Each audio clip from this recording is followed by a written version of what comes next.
Okay, well, first of all, thank you so much for having me today. I'm very excited to talk about to stress or not to stress. And before I even go into the topic, I actually wanted to share why I put this question on here. Some of you might ask yourself, why on earth has she put that question on here when we're talking about such an important topic as stress and well-being?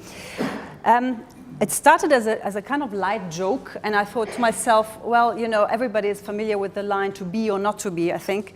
And for those who are really big fans of Shakespeare, they probably know very well that Hamlet, when he actually stood up on scene, Act 3, said, well, to be or not to be, it was when he was in a very distressed moment because he lost his father and he didn't know if he could cope with any more grief. So I thought that's quite a nice parallel, in a sense, like to go to the extreme when you stress a lot, and actually I will share a few figures in a moment, it can actually bring a lot of illness to people. So there's something about actually how can you stress less, how can you do something about it, and to what extent do you just, you know, become a victim of it. Now the next point on this is like, if I think about a deer in the headlight, that's what comes to mind for me when I think about stress. And if you look at this picture, the reason I actually chose it is because there's something much more powerful about stress control than we actually think. So in my practice, I've learned with many leaders that I coached that actually you can, I would say in 80% of the cases, completely unwire the way that you see and feel stress. And this is not a talk about neuroscience and clinical psychology, because you're all much more equipped than I am, I'm sure, for this. I'm an occupational psychologist. But what it actually is, it's about sharing experiences that I have noticed and I've adopted with the leaders I coach. And one of the key questions is, to what extent can we influence this? And there are 5 topics or 5, let's say, areas that I would like to share in a minute that are really big influences that I've learned that you can do something about in terms of how you react to stressful factors.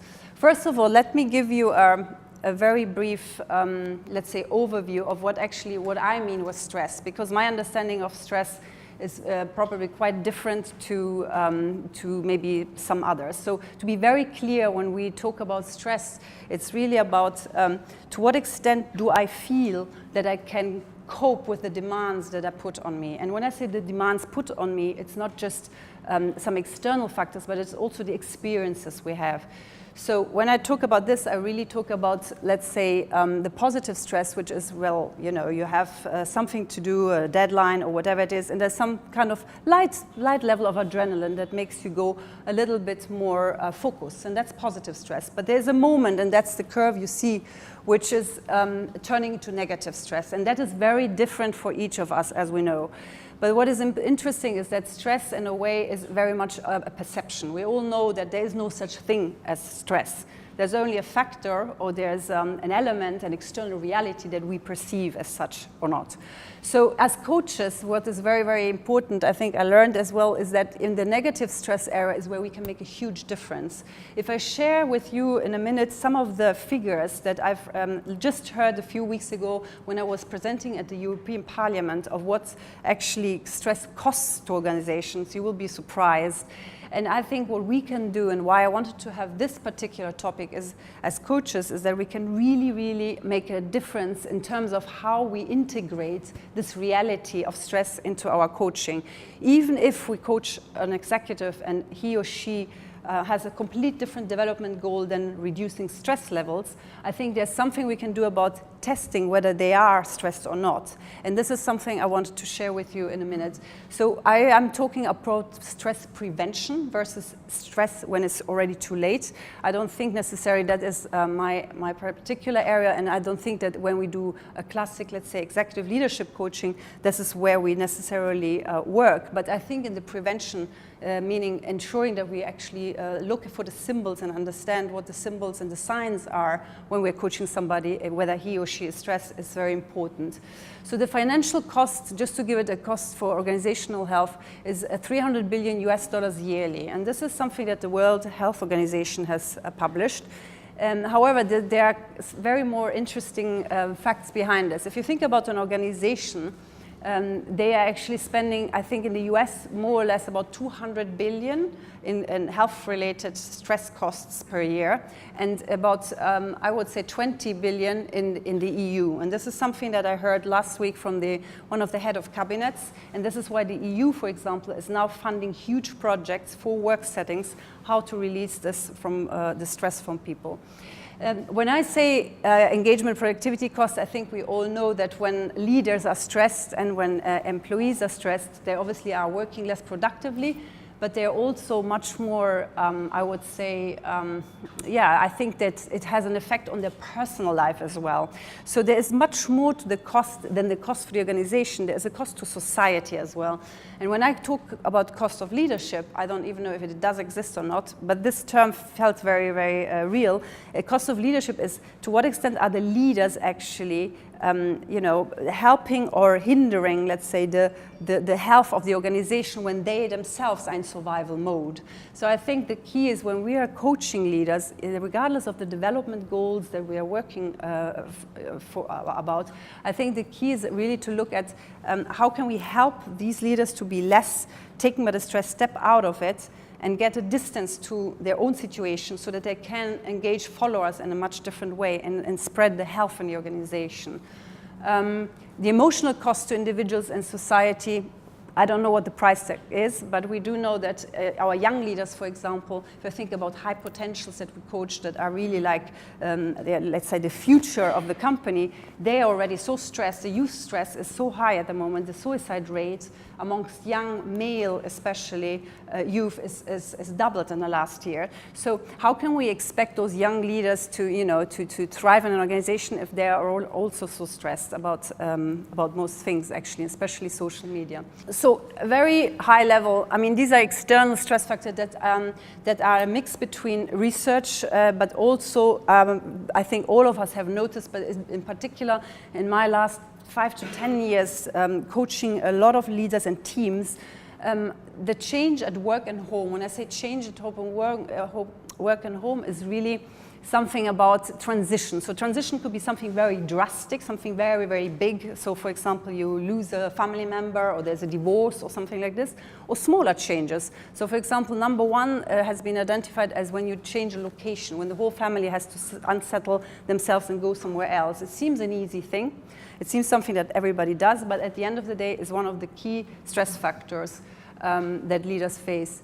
Job transition is not only transition within the company, but also moving roles outside or being moved. That's number two.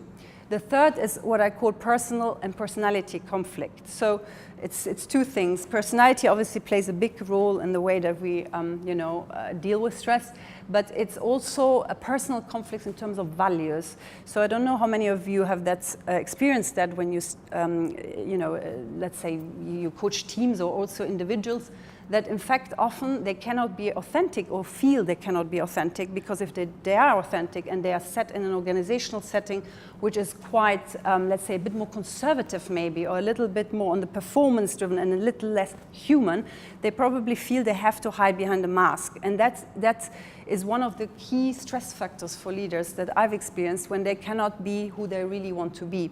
So that tension between authenticity, being an authentic person at work, and still having that image is a very important stress factor. The navigating political complexity, it's when we say political complexity, it always sounds a little negative. And in fact, what it actually means is there's so much going on, as we know, so many changes in organizations, reshuffling, reorganizing, just because companies are struggling, as we are all, to kind of be as agile and as fast as possible, given what's going on in the world. And I think the political landscape is part of a leader's essential toolkit. And some leaders have the opposite, as I said before. They actually are so authentic, or so, in fact, in line with who they are, that they actually are challenged by being a little bit more giving and a little bit more open and a little bit more reaching out, when in fact they don't feel like doing it. So that's actually a little bit the opposite than what I said earlier. So there's two things. One is, how authentic can I be? And can I afford to be authentic, or is there a threat to me as a leader? And the other side is more about, how can I actually be a little bit more flexible and a little bit more out there and make network connections with people that I actually don't really like, but I have to do it because it's important to grow in the role. and in my position. And then too many demands. So these are more what I call external factors that are again and again coming up as a red thread. And I've actually also researched throughout all these years that I've done the coaching with people that these are coming up as a kind of, I would say, repetitive pattern, if you want. The 5 resilience factors. Now, obviously, we talked about what stress means. It's this ability that we have an ability to cope, and each of us has a different one. And we have a perception of we can't cope, and that causes stress, and that prolonged stress is what then can maybe lead to illness, anxiety, etc.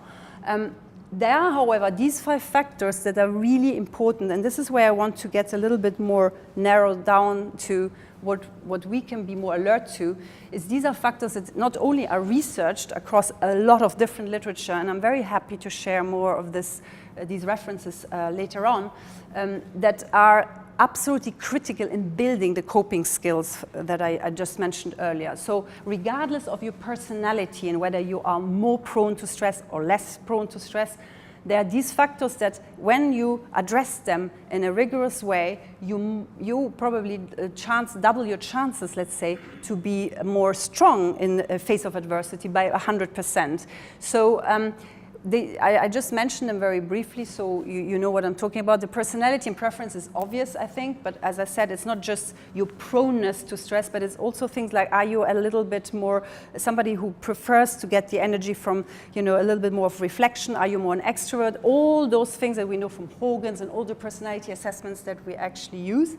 It's really about, so to what extent am I operating in alignment with what I like doing, what I feel energized by, and what not. So that's one factor. So we know that as coaches, especially with AIIR, we have this very great methodology where we are having this assessment part, and we obviously try to understand where can we help this individual to be even greater than they are.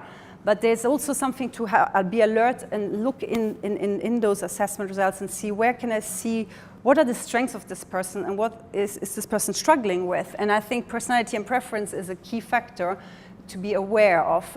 Relationships and support is really to what extent do people, whether it's leaders or employees, to what extent do they actually build relations and are able to reach out? So people who tend to be a little bit more self-reliant are much more prone to get stressed more fast. External realities are really the real reality. So what I mean with that is, we can say we are, stress is just something that we create in our heads, but there's also a limit to it. There are some things that are truly more stressful than others, and we know that. And so I think what is important is to understand, to do an assessment also about the realities of that leader that we are coaching in the terms of what type of culture are they operating in. Is this culture particularly against the personality preference and all that? We do naturally anyway. All I'm saying is to be a little more aware of it whilst we coach somebody, because we might be coaching them on something else, but in reality, if these 5 areas are covered well, then they certainly will help them to be much more stronger. Physical focus is to what extent have people actually really spending time on physical activities, and it doesn't have to be sports as such necessarily, but is their mind actually really open to do physical activity as part of their everyday life? It could be walking, whatever it is.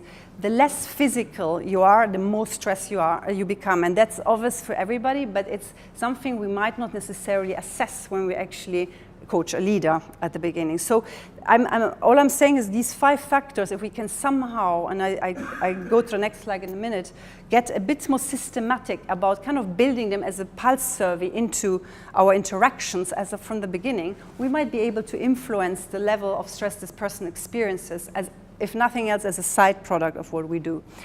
So inner self is about mindset, belief system, and self-concept, and we all know, I think more than I do, you know that the inner self, how you think about yourself, your attitude, have you got a learning mindset or have you got more fixed mindset? These are things that are almost more important than the personality, because these can be learned, and that's what we work with every day as coaches.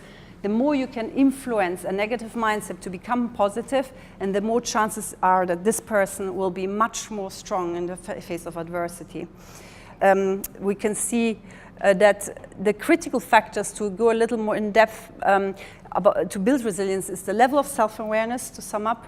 So to what extent is the coachee, the person, the leader, whoever it is we have in front that we are coaching, to what extent are they aware of what triggers them or what stresses them?